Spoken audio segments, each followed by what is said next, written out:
Hey everybody, this is Ray Flick, television beat writer for Bleeding Cool. Welcoming you back once again to our weekly recap of AMC's Fear the Walking Dead. We're going to be taking a look at the fourth episode, Buried. Interesting episode, and by interesting I think I'm being kind. I'm not quite sure what to think about it. As of right now, it was kind of like a episode with some interesting aspects to it, which I'm going to be going to in a minute. But I feel like it could be the lead-in into something else. So I'm not sure. So I think whatever I end up saying about this, I'm going to put a little asterisk next to it. But having said that, and again, maybe because I'm new to Fear the Walking Dead and just getting caught up, and I'm really caught up more in the new characters, the one thing I got to say is this episode did not make Victor, Alicia, Luciana, did not make them look good, is probably the best way to put it. And to be honest, it's the idea of, like, if Morgan thinks he's like an angel of death, I can't even imagine what these people should be called or considered, because it seems like, unlike The Walking Dead, and I say this as a positive, by the way. What I like about Fear the Walking Dead is, as of right now, it just seems like as close as these people are, they're willing to cut each other's throat at the drop of a hat. And I think that's a fascinating, interesting dynamic. And again, I don't think they've been through the fires that the Walking Dead group has been up to this point. Again, getting myself acquainted, but just don't get that sense. But yeah, wow. By the end of this, I was really not liking them. And I really wasn't too upset about the idea of, like, if we're going to lose one or two more of them. In fact, to be honest, Alicia is the only one I'd like to kind of see part of the group kind of go from there. I know it's a sacrilege, granted, but I'm just basing it on what I'm seeing so far, and especially what I saw this episode. Now, a couple of side storylines. Right off the bat, let me tell you, one underlying theme amongst all this is that essentially Victor, Luciana, and Alicia all essentially wanted to blow away the stadium and just blow out of there and go find someplace else. They didn't believe in Madison's cause, that it could be somehow salvageable. They were leaning much harder towards the Vulture's perspective on things. Victor and Cole, we find out the reason why Victor hasn't been going out on missions with Cole is just because he does like him and does have feelings towards him, and he's, the whole idea about connecting up, but he cares about Cole enough and trusts him enough to show him his stash of food he's had, and offers Cole an opportunity to be actually with him and to essentially blow out the stadium and just survive for 2 months on their supplies and find someplace else. Cole's a believer, so Cole has no interest in it. So we see, as it goes along, that Victor ends up bringing the food to the stadium. Doesn't say that he'd been storing it. There's only the impression that Madison has that they found it, so he just kind of rides out from there. Luciana and Nick. Nick takes Luciana to a public library to start building up a library and building up an area. Primarily because it's a good idea, and also because it's the book thing with Charlie. Luciana, of course, uses this opportunity to basically say, hey, let's just lead as many people as we can out of the stadium into someplace new. Here, look at this phone book. Point where you want to go. This is where we're going to go. So again, somebody else wanting to essentially just hightail it out of there. And then, of course, we have Alicia and Naomi, who go out to an old abandoned amusement park to start looking for supplies. And we see that they do find some really good medical supplies, and Naomi uses that opportunity to try and get the hell out of there. And it's interesting because it's one of those things where Alicia doesn't blame her for wanting to leave, but talks Naomi into coming back, even though Naomi has said, as my experience from an ICU nurse, you pretty much tell who the survivors are and who aren't, and what are the surviving situations. And she just does not see Madison's plan in the stadium as a survivable one. But for whatever reason, she comes back. And what's interesting is that all this stuff seems to be leading to this whole when things went horrible, when things went bad, and you were expecting some kind of a payoff more than you got at the end of this episode. Again, I'm going to talk about a couple interesting things that did happen, but it just wasn't you were expecting a Nick dying, spoiler if you haven't seen it at this point, sorry, spoiler. But you were expecting a Nick dying type of thing to take place, and it didn't. And I thought that was a major, major disappointment. Now, what I thought was interesting is, again, I love our new characters. Althea got conned. All this whole time, this group, and this is one of the reasons why I started to hate them, the group had her believing they were looking for a location to bury Nick. Essentially what they were doing was looking to find out where they had stashed their guns, supplies, and everything like that, because they were basically going to take out the Vultures.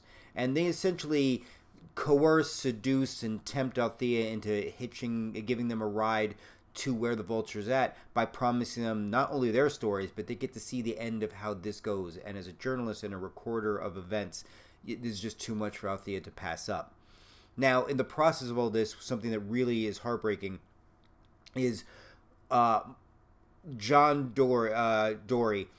He sees a bag that's very familiar, and Luciana says, look, this is one of the bags we grabbed from the stadium, and it turns out is the bag of Laura's. And the reason why we know this is because the gun he gave her is inside of that. And we find out that Laura was actually Naomi, and Luciana says to him, like, look, she didn't make it out of the stadium, she's dead. And John Dorie is just ripped up. And of course, what do? They decide to use the situation to try to seduce John Dorie to come along with them to kill the Vultures. Now, thankfully, John Dorie decides to stay behind, and Althea just says to him, hey, look, do what you got to do, take your time, I'll be back, I'll take care of this, I'll let you know what I find out.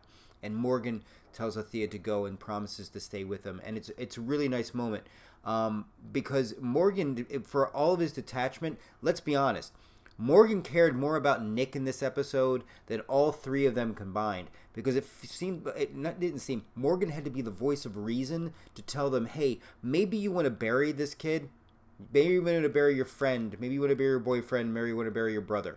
Just a crazy thought.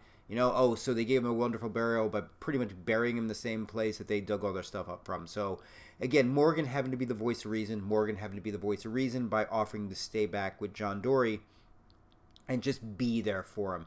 And there's just a sad moment at the end where we get, Morgan doesn't, as much as Morgan may preach his truths, it saddens him, and you can tell when people start to assign themselves to his truths. And John Dorie is just assigning himself to this idea now that he's always going to be alone, and it is heartbreaking. But I think possibly the most heartbreaking story from the night, and I saved this because this was my favorite part, was the conversation between Madison and Mel from the Vultures. And if you check the sneak preview, you'll have seen that you saw a small part of it, but it's the ending.